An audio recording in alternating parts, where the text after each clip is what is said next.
knowledge on that. What I know is when I was Okay. Thank you, Mars. Question MPC. Joseph? Sir, as early as 10, no? yeah, All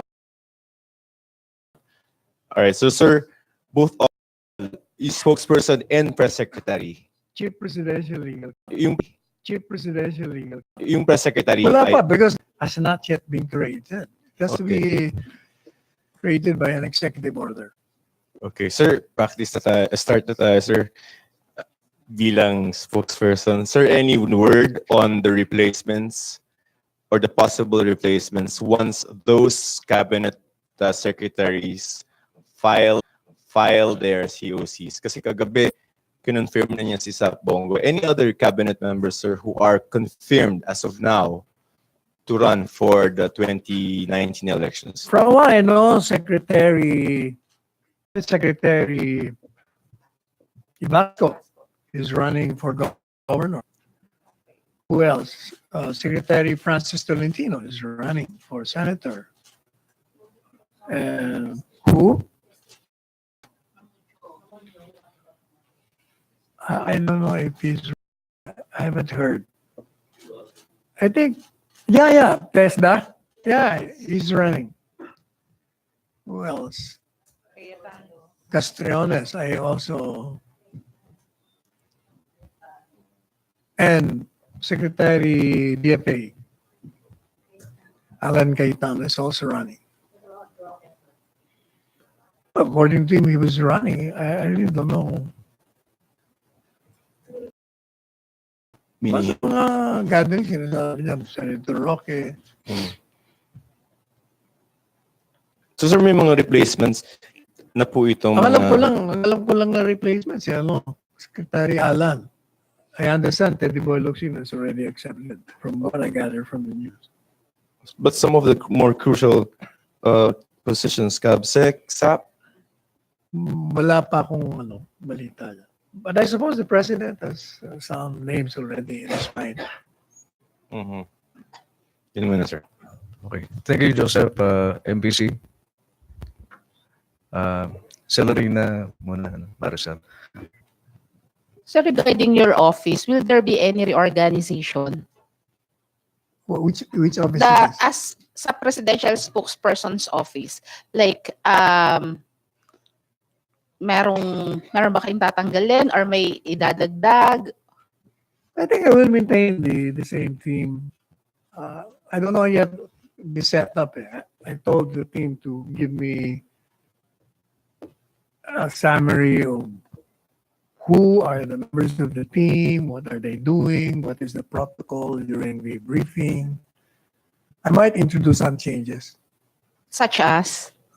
Like, for instance, I feel like before I make a news briefing, I want to talk to heads of the departments and offices, sensitive ones, so that I will know exactly what they want to share to the public, any concern or issue that is vital. Sir, what's the feedback regarding this draft executive order regarding the creation of OPS, Office of the Press Secretary? Was there any commitment from the President na he will already sign the EO? No, I don't know anything about that yet. I haven't talked with the president regarding that. Maricel. Sir, just a clarification on your appointment, because I understand the president mentioned that this is for temporary basis only. What does he mean by that? I don't know, most likely. I also don't know. As far as I know, I've just been designated and I'm doing my job now. Designated as a spokesperson, but has he talked about you about the office of the press secretary? Maybe that's what he meant when he said temporary. I haven't talked to him regarding that. Sir, just about the appointment of Faeldon, will you confirm this, sir, na inappoint daw siya nakapalit ni General De La Rosa as Bucor Chief? Hindi ko pa narinig yan. Okay. I haven't heard of that. Because I'm wondering if he already accepted the offer, because I understand there were reports before that he also has plans of running for governor. No, I have no, as of now, but I'll check on that. Okay, I'll thank let you, sir. know immediately. Okay, MPC. Rose, UNTV. Sir, alam niyo po kung ano, what happens now to Secretary Roque? Kasi sinabi niya sa amin na on Monday, he will release statements about this recent development. So, as the presidential spokesperson now, ano na po ang status ngayon ni Secretary Roque? Actually, hindi ko alam. But ang alam ko, he texted me. He asked me if he can meet you on Monday. Siguro to say his goodbyes and thanks. So he will be here on Monday. Together with you, sir. Yes. Wala, Rose. Considered resignation po ba yung ganun status, sir? I really don't know eh. Di ba sabi ni Presidente sa arrival niya that he will be talking to Secretary Roque. Siguro let's wait for that. Would you know, sir, kung nagkaroon din ba ng somehow din some misunderstanding or between President and Secretary Roque? As far as I know, wala. So, hindi din naman po masama ang loob ni President kay Secretary Roque dahil sa mga nabanggit niya na magre-resign siya. Wala akong, I didn't notice any bad language that will point to that. Do you think the President still willing to give a post for Secretary Roque if he decides not to run? That's for the President. You have to ask the President. Okay, thank you, sir. Thank you, Rose.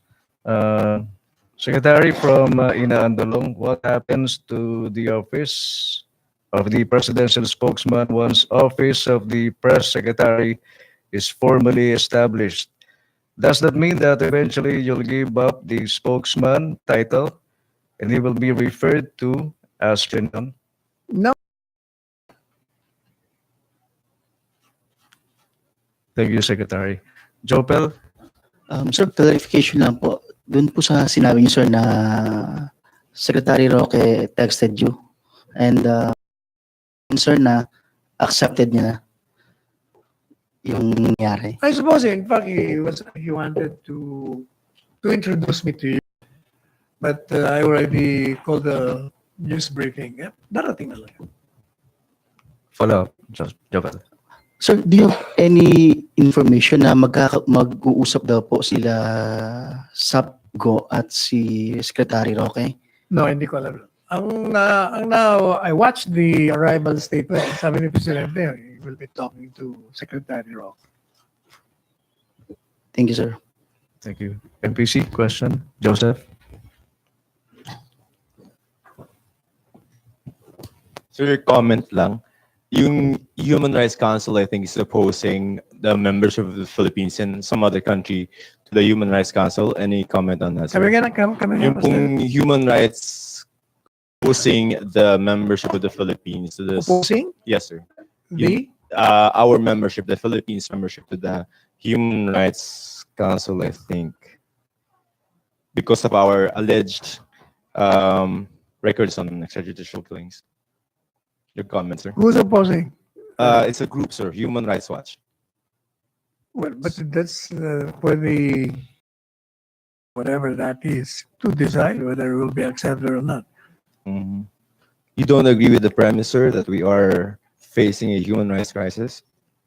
We're facing a what? Human rights crisis, sir. I do not think so. You know, they've always raised that human rights violation against this administration. Mhm. But as repeatedly said by the president, he will not allow any human rights violations in this country. Being a lawyer and being a stickler of the rule of law, he will not tolerate any abuses committed by public officials. And I always remember what he said during the first on speech. Mm. He said, "I'm declaring war against illegal drugs. But those who will abuse their authority will have hell to pay." Mhm. that to me means that he will never tolerate any abuses committed by any official involved in the war of drugs. And in fact, we have already charged policemen who have been recommended to be charged to Follow up, Joseph. If there are others. Okay. Si balik Jovel, Jovel, please. Sir, any reaction lang doon po sa lumabas kahapon na balita na si UN Secretary General Gutierrez, mismo siya, sir, nagbigay ng statement na the illegal drugs is not a problem by one country at ito'y problema ng buong mundo ng bawat isa. I agree. Because the illegal drugs is a global problem. That is precisely why conferences are being undertaken by various countries precisely to cooperate in stopping the illegal drug activities all over the world. I agree. So, what do you think is the implication of this statement by mismong UN Secretary General sa na dating bumabatikos? That means the Secretary General recognizes the problem.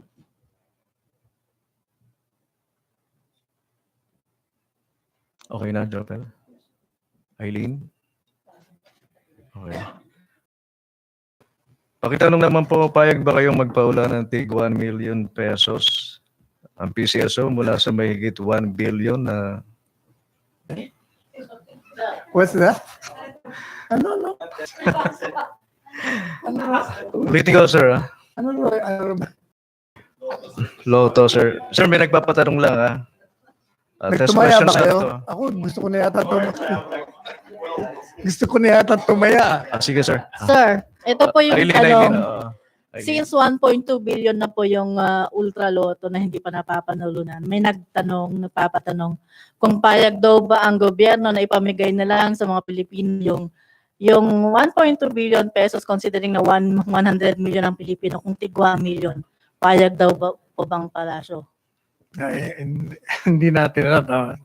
Depende. Pero alam mo, ako, if you will ask me, meron tayong protocol dyan. Baka pag sinila naman yung protocol, the very essence of loto.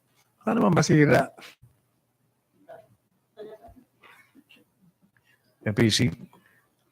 Pero kung ang tanong ko sa iyo, kung nanalo ka ba, are you willing to part with your billion? All of it to half.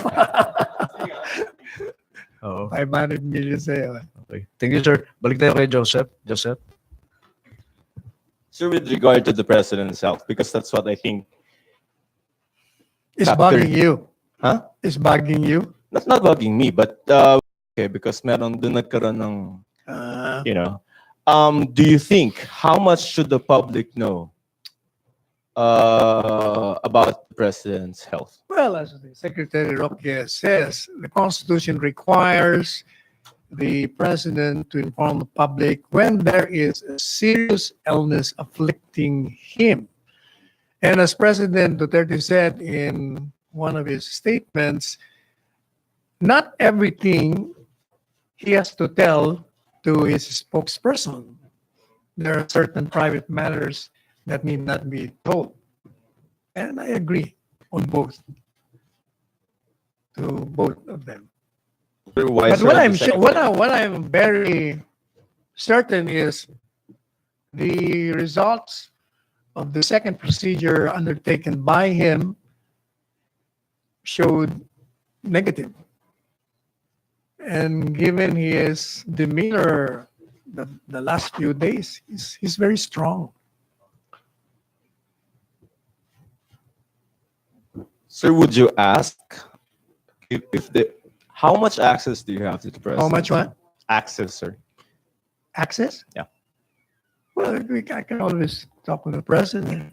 Mm. Meaning, sir, if there are sensitive information, do you think the president will be comfortable sharing it with you? If there are certain What needs to be publicized? Yes, if there are certain issues that need to be clarified, I can ask the president. Thank you, sir. Okay na, Joseph. From Piga, Raniada, how does Malacañang define serious illness? Well, medically, it will be the doctors who will decide on whether or not an illness is serious. Not the politician, not me, not even the president. It will be doctors who will have to decide whether that is serious or not. I guess when you say it's serious, it's life threatening. That would be, I think, the nearest definition to a serious illness when the patient is threatened with the loss of mortality. I don't think the president is malayo siya doon. Thank you. MPC, parang matipid yata tayo sa question ngayon. Si Lorena. Ba't wala si Ina? Sa Davao pa. Sir, there was a statement before by Justice Carpio that withdrawing from ICC would weaken our stance if ever China invades Scarborough Shoal and put up military establishments there. Kasi there's this new provision daw in the Rome Statute saying about, wait lang sir, ano yung provision? I forgot. Wait, hindi ko makita. There's a new provision saying that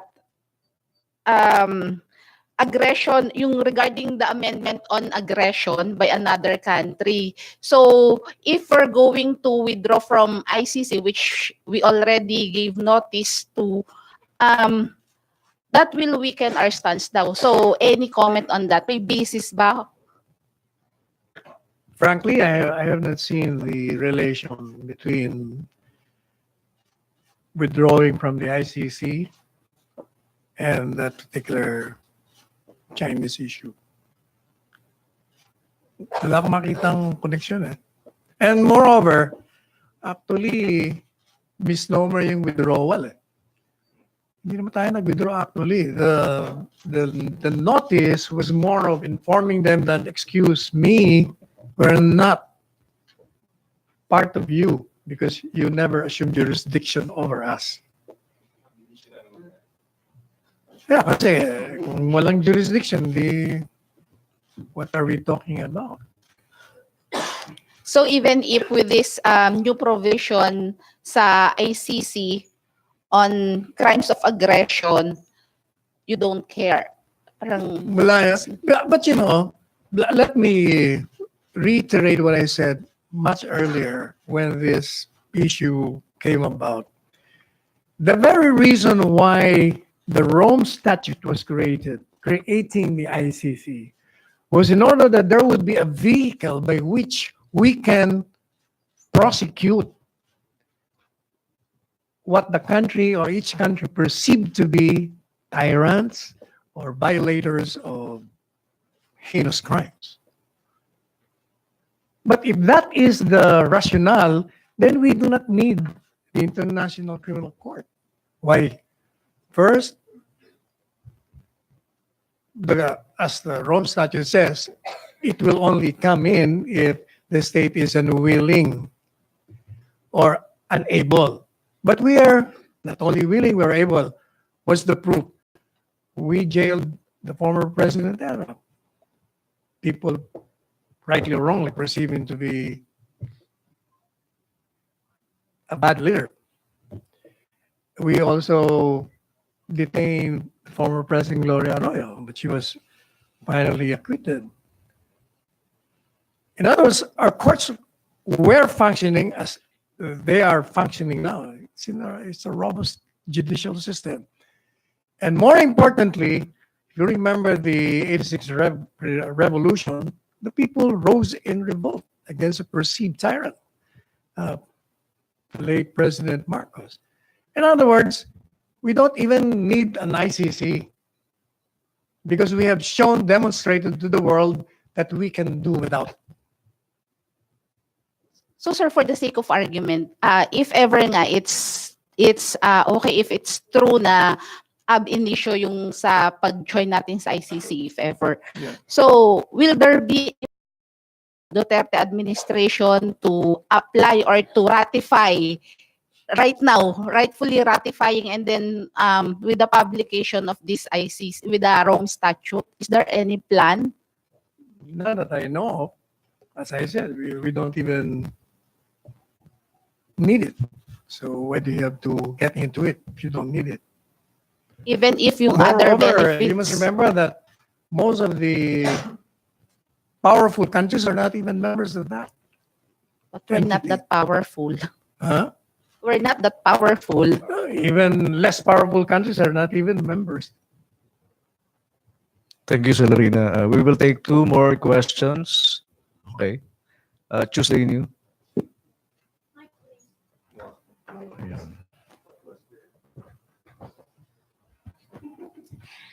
Hi, sir. Hi. Sir, may plano ang DILG na mag-submit sa COMELEC ng listahan ng layunin daw nito ay para mapigilan o ma-disqualify itong mga ito na mag-file ng kanilang COC o mga nag-file na ng COC dahil nga sangkot sila sa illegal drugs.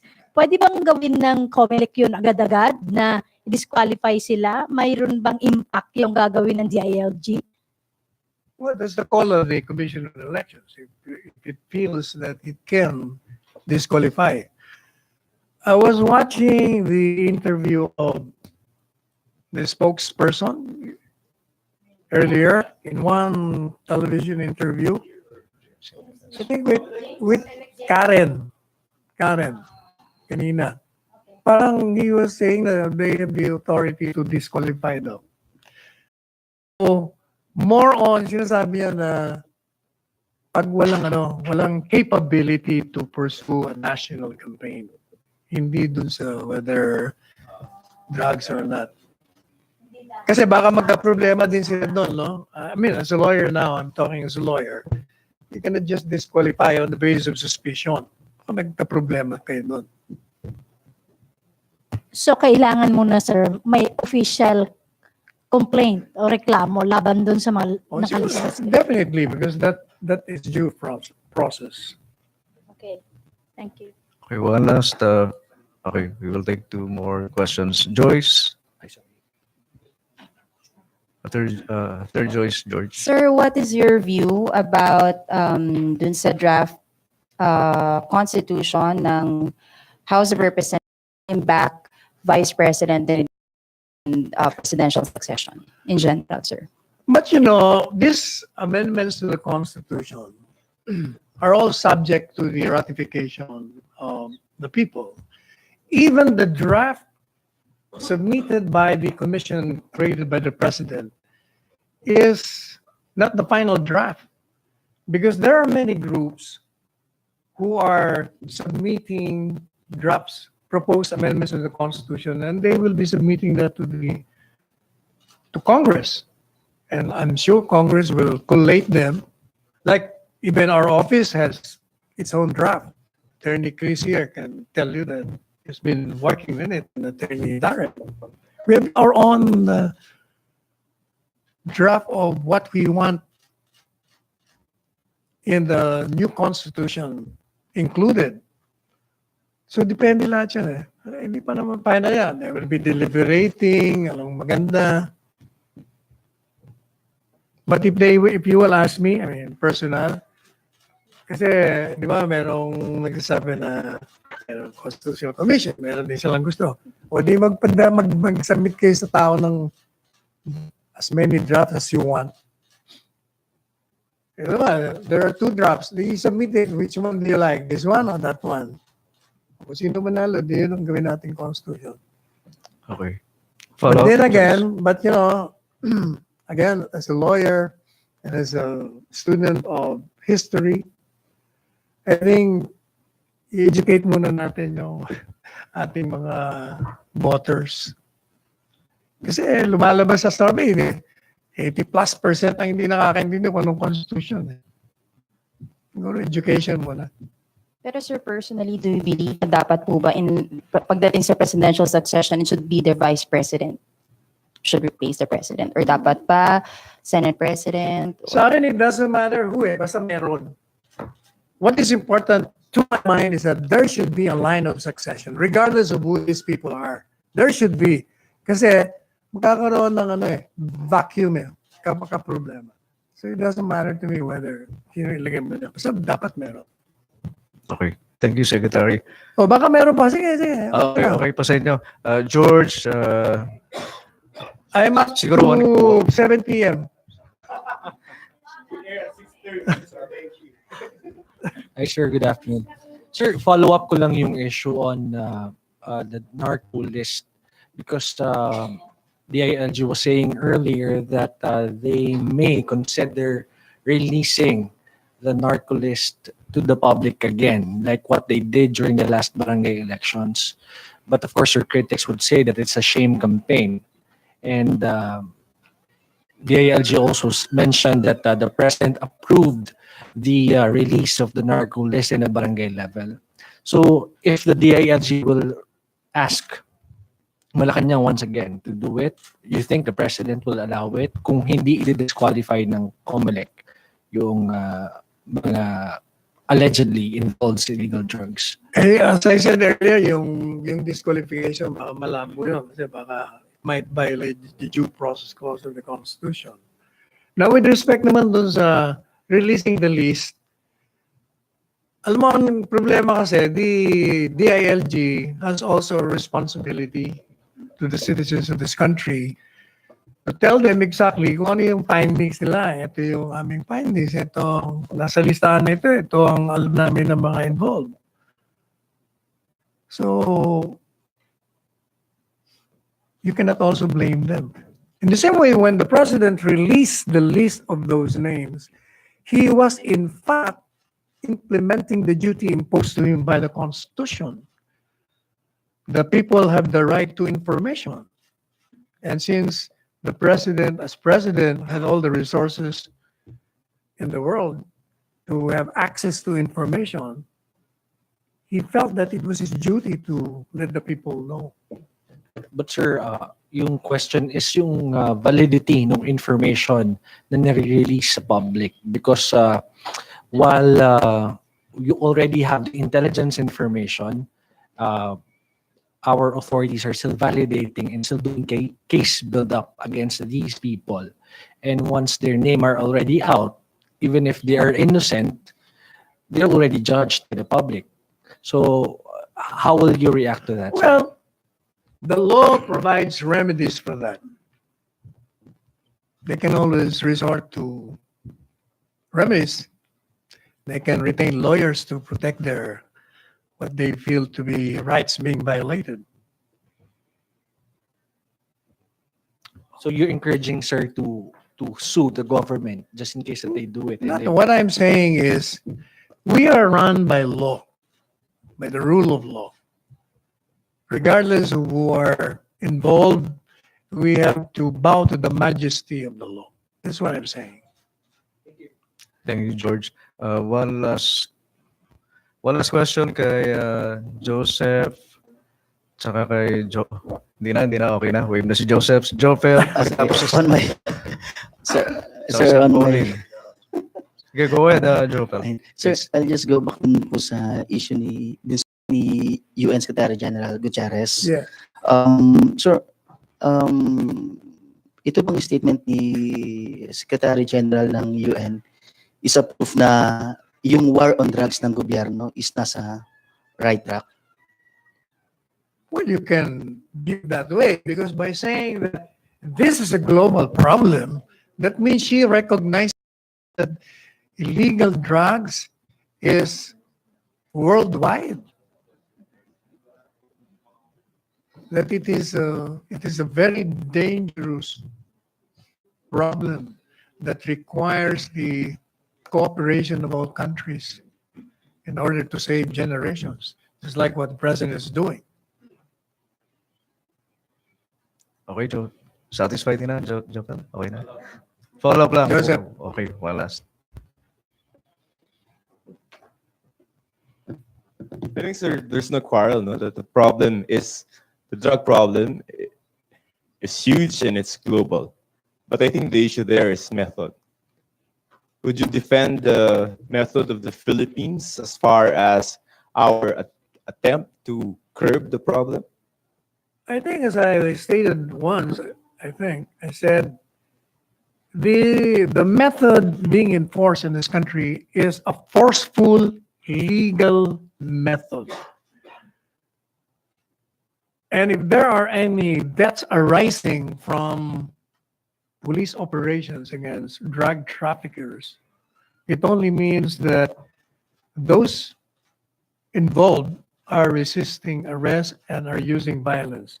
You must remember that those involved in drugs will never allow themselves to be arrested and detained. That's why most of them, if not all of them, have arms. They will fight to the finish. And again, I will again repeat what I said before, that most of the drug killings result from members of the syndicate killing each other. You must remember that there was 1 million surrenderies. And a lot of them have been pointing to members of the syndicates. Siyempre, necessarily, those who are being pointed to or at will have to secure themselves. And the resort would be to silence. Yun ang nangyari. Yun naman yung silence mo. I don't think they will just, wait for them to be shot at. Siyempre, they will have to fight back. Kaya maraming patayan. And this happened, if I may refresh your memory, even before the president assumed the presidency. But during the campaign pa lang, dami nang nagkakapatayan. Okay na. Sir, habol lang natin to. May nagpapatanong lang, Secretary. Ano ang fairness forecast sa senatorial race? Kampante ba na mananalo o pasok lahat yung mga kandidato ng Pangulo? I think so, considering the overwhelming popularity of the president. I think the people who support him will support the candidates that he will endorse. And that's logical. Okay. Okay na, MPC? Pwede na tayo mag- Back to main studios of Radyo Pilipinas and PTV.